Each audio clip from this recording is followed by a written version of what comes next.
bisa lewat DM. Kalau cocok kita jadikan teman, tambah-tambah teman, tambah-tambah followers di Instagram.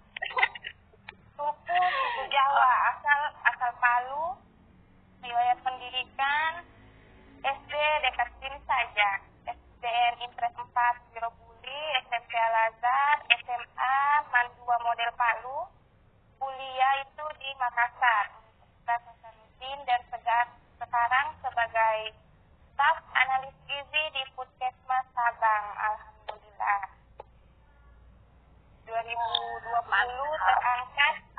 2020 terangkat sebagai CPNS. Masih ada C-nya belum hilang sampai sekarang. Masih SK 80%. Tapi tidak masalah. Kemudian sosial media Wahyuni Putri Dwi.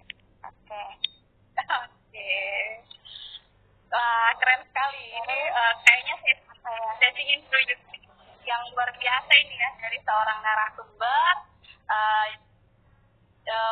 yang telah lulus seleksi ASN di 2019, bahkan di tahun 2021 ini kemarin masih sempat ikut lasar ya, Pak PDW ya. Jadi kami ini angkatan terlama CPNS. Bayangkan 2019 itu mendaftar, November 2019 pendaftaran, 2020 itu tes ujian semua SKB 2021 baru terima SK. Bayangkan butuh 2 tahun, angkatan terlama daripada yang lain. Iya.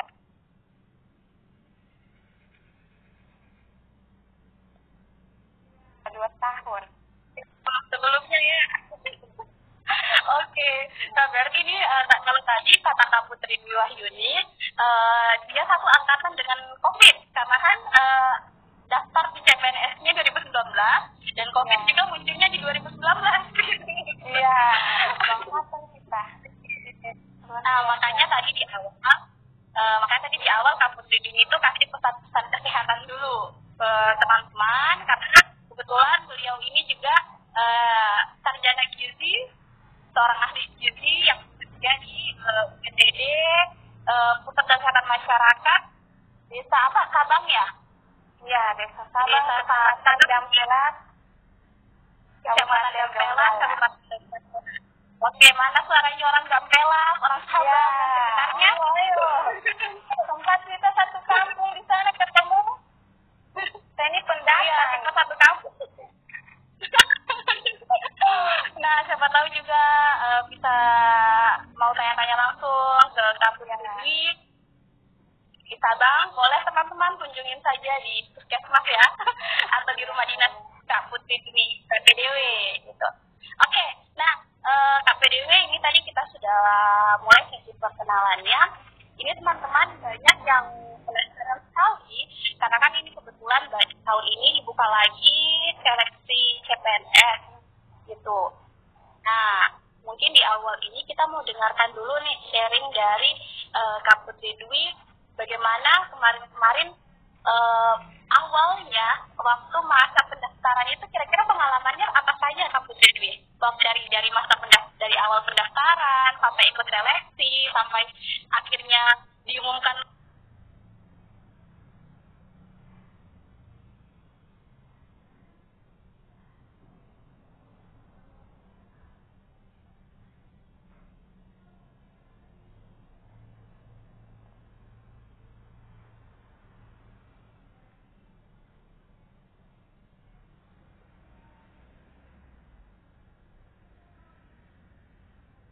Lulus, nah itu bagaimana perasaannya? Ya, tetap punya pekerjaan tetap atau tetap bekerja.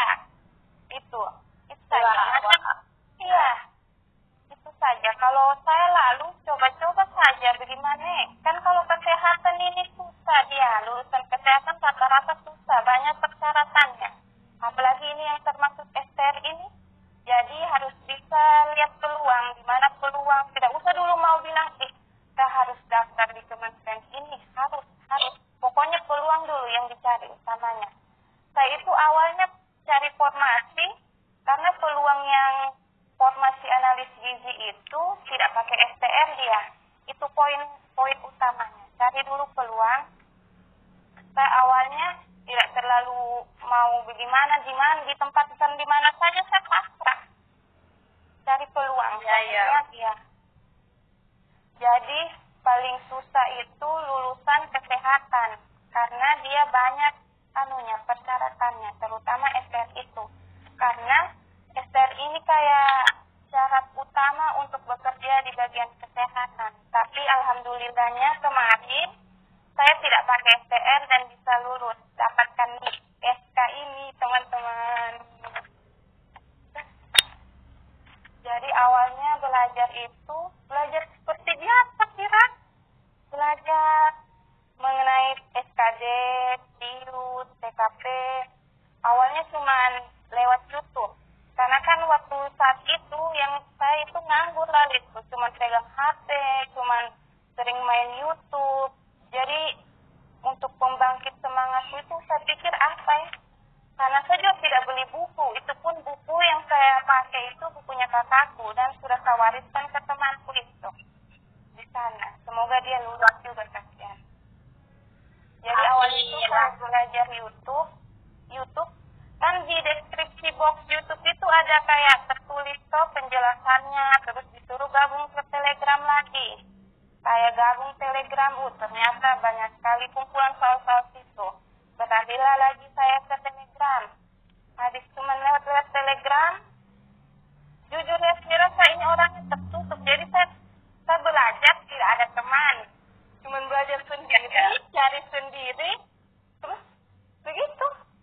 Nah, beruntung sekarang sudah ada kayak begini, Marosogam Pisani, bindel-bindel online, kayak makanan kan bisa delivery. Nah, Marosogam Pisani bisa menjemput boleh dia. Untuk online begini sudah banyak sekarang. Sudah banyak, jadi teman-teman kalau mau tanya tips and triknya, ya belajar, cari-cari info. Apalagi sudah banyak fasilitas bindel belajar begini, luar biasa itu. Teman dengan lingkungan teman itu membantu sekali memang untuk belajar konsisten.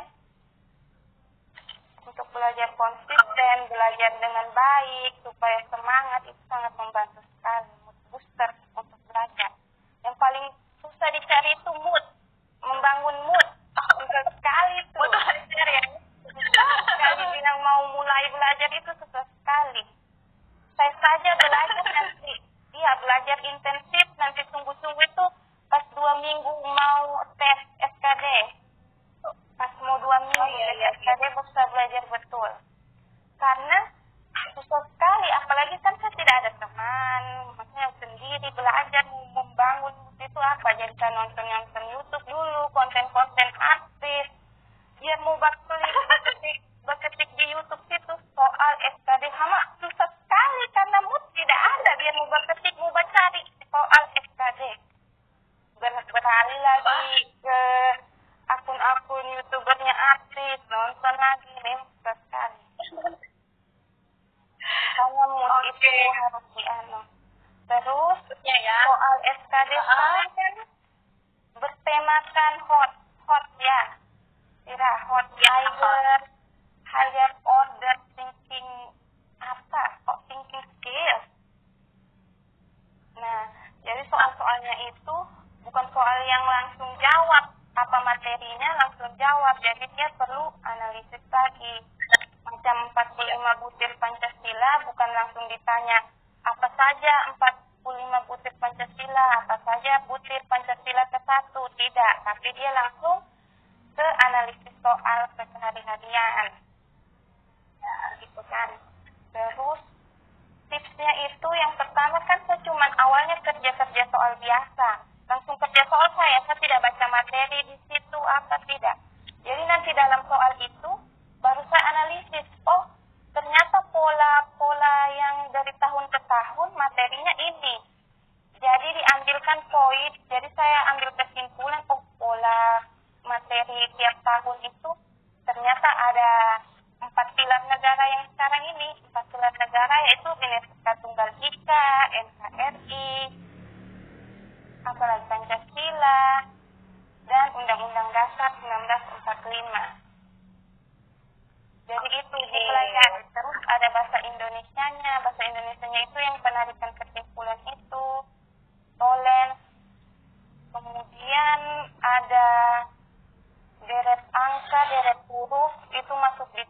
pola gambar, deret gambar. Terus kalau untuk TKP itu dia pelajari jangan yang sesuai dengan maunya kita, dengan kepribadiannya kita. Sebenarnya yang seharusnya ya, kira ya, yang seharusnya itu apa? Biasa terkecohnya di situ, iya, terkecohnya di situ. Tapi paling mudah TKP, cuman sekarang tinggi passing grade-nya 166 ambang batasnya. Waktu angkatanku itu 126. 166. Oke. Kayaknya ini menjadi tantangan baru.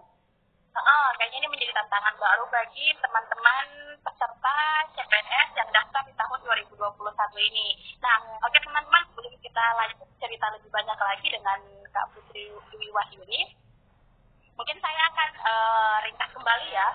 Tadi kalau dari Kak Putri Dwi, ternyata awalnya beliau daftar menjadi seorang CPNS itu tidak mau pikir harus lulus, harus dapat kerjanya di sini, harus di sini, harus menentukan kementeriannya apa.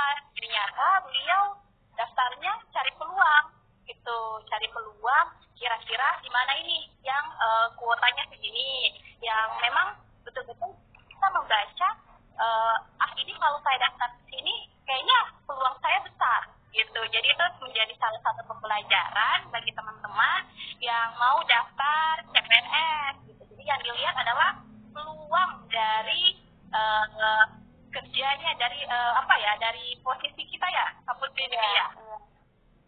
Dari posisi kita kayak gitu. Saya daftar sebenarnya kan di Batu Suya, Puskesmas Batu Suya Donggala.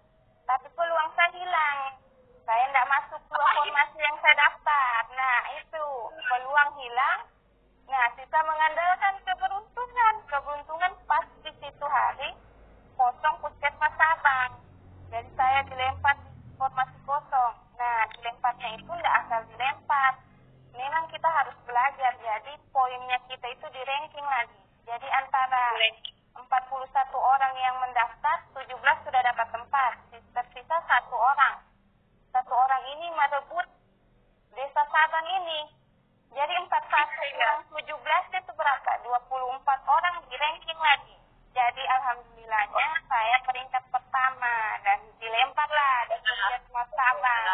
Dan beruntungnya lagi di Sabang itu ternyata di Kecamatan Dampela. Banyak teman-teman SMA di sana ya. Jadi ya memang hikmahnya Allah ya, hikmah sudah itu. Sudah jalan hidup gitu. Oke. Luar biasa sekali ya teman-teman. Ini baru sepenggal kisah. Baru kalau saya bilang ini mungkin baru seperempatnya ya dari kisah Kak Putri Dwi ini, Kak Putri Dwi Wahyuni ini, bagaimana dia bisa lolos di menjadi seorang ASN yang saat ini sudah memegang SK 80% ya. Iya. Kak Putri Dwi. Ya. Nah, lagi teman-teman, kalau tadi pendaftarannya di awal itu kita cari peluang dulu, jangan langsung jangan pas daftar saya harus lulus, harus di sini, harus ini. Jadi kita baca peluang, kemudian setelah itu berbanyak belajar, otomatis ya harus berbanyak belajar menghadapi seleksi untuk SKD dan luar biasanya lagi Kak Putri Dwi belajarnya otodidak. Dia belajar sendiri, dia cari tahu sendiri, dari buku sendiri gitu. Pokoknya dia cari sumber belajar sendiri dan walaupun tantangan pada saat belajar itu moodnya gitu. Ya. Nah kadang mungkin moodnya naik turun dan tidak bisa dipungkiri lagi sih teman-teman kalau yang namanya mood ini memang tidak bisa stabil gitu. Saya pun kalau mau belajar, kalau mau mengerjakan sesuatu, ya kalau moodnya tidak bagus, ya pasti tidak akan rapi juga selesainya gitu. Nah jadi kita pun juga harus belajar mengolah rasa ya Kak Putri Dwi ya, mengolah rasa, mengolah moodnya supaya lebih terpacu lagi kayak begitu teman-teman. Nah selanjutnya ternyata Kak Putri Dwi ini belajarnya kalau tips dari Kak Putri Dwi, belajarnya tidak perlu belajar banyak materi tapi langsung ke soal-soal saja ya. langsung latihan kerjaan, biar pada saat mengerjakan soal itu dapat soal, teman-teman bisa langsung melatih kemampuan menganalisis soal juga, gitu. Jadi dari soal yang satu bisa dianalisis, oh ternyata gambaran soal yang model A ini turunannya bisa begini-begini, seperti itu teman-teman. Nah tadi bahkan Kampus Tridwi ini sudah dia sharingkan juga nih tentang materi TIU, tentang TKP, tentang TWK, itu sudah masuk semua ini ya. Oke, nah ini ada pertanyaan dari mana ya pertanyaan? Kayaknya ada pertanyaan. Ya boleh Kak Dayat admin boleh dibacakan? Ya? Dari Kak Oktariani pertanyaannya, bagaimana cara mengolah rasa itu? Rasa yang dimaksud Kak Fira tadi. Rasa apa itu? Rasa mood, rasa membangun mood. Ya. Kalau saya itu, apa yang saya senangi sekarang, kan kayak lalu itu saya nganggur sebenarnya lalu itu. Jadi saya cuma nonton YouTube, kebetulan ada wifi juga terpasang. Jadi YouTube terus saya nonton. Apa yang kamu senangi sekarang itu jadikan fasilitas untuk belajar. Walaupun agak susah awalnya ya. Apalagi untuk menulis itu. Soal SKD baru mau di dalam hati di soal SKD. Belum baser.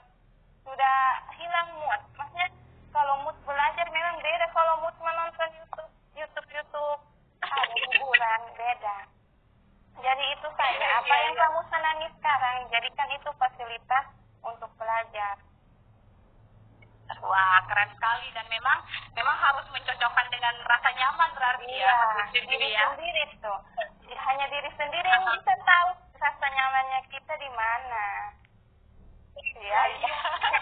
Begitu, Mariani ya. Jangan sampai melebar ya. Pembahasan rasanya ini. Nah, karena kita kembali lagi fokus ke bagaimana cara kita mendengarkan sharing dari Kak Putri Dwi ya. Jangan sampai melebar permasalahan rasa. Nah, jadi begitu. Siapa tadi yang bertanya? Kak Oktariani. Okta, jadi begitu Okta. Ya, lagi pertanyaan. Oh iya. Dari Kak Saiful Sword.good. Kak, boleh sharing tips membagi waktu pas pengerjaan soalnya? Kira-kira yang mana duluan harus dijawab? TIU, TWK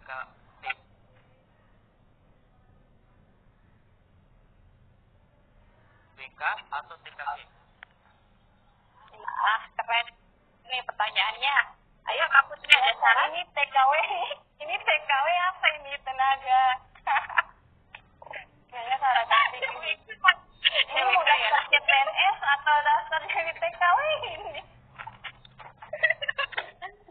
Kalau saya lalu bekerjakan soal, jujur salah saya. Saya awalnya kerja di TWK, tes wawasan kebangsaan. Saya kerja lama di situ, lama sekali. Habis waktu sudah 45 menit. Baru saya ke TKP, baru saya ke TIU. Nah di TIU itu lalu saya kehabisan waktu, masih ada 10 nomor. Waktuku sisa 2 menit. Jujur sisa 2 menit. Jadi itu langsung saya asal. Padahal kan ini ada ambang batas masing-masing. Nah itu selalu salahnya di situ. Mungkin kalau dari Maroso Gampisannya ada tips and trick. Tapi kalau menurutku TKP duluan diisi. Karena TKP itu kayak cuman yang seharusnya terjadi. Dan dia ada poin di setiap jawabannya. Jadi nggak mungkin nol. Itu diisi terus. Itu cepat sekali lalu saya mengisi. Tidak sampai 20 menit selesai. 35 nomor. Selesai itu. Habis itu harus TKP. TKP yang pertama ya. Karena itu paling mudah. Kemudian tinggal pilih antara TWK dan TIU ini sama ini beratnya ini. Berat kesulitan soalnya sama. Tapi kalau TIU duluan dikerja, kehabisan waktu menghitung. Tapi kalau TWK terlalu banyak menghayal cobanya dibaca itu soal, baca ulang-ulang memang. Tapi ada yang masuk combanya menghayal, oh iya yang ini tadi, Pancasila kalau ini, apa saya jawab?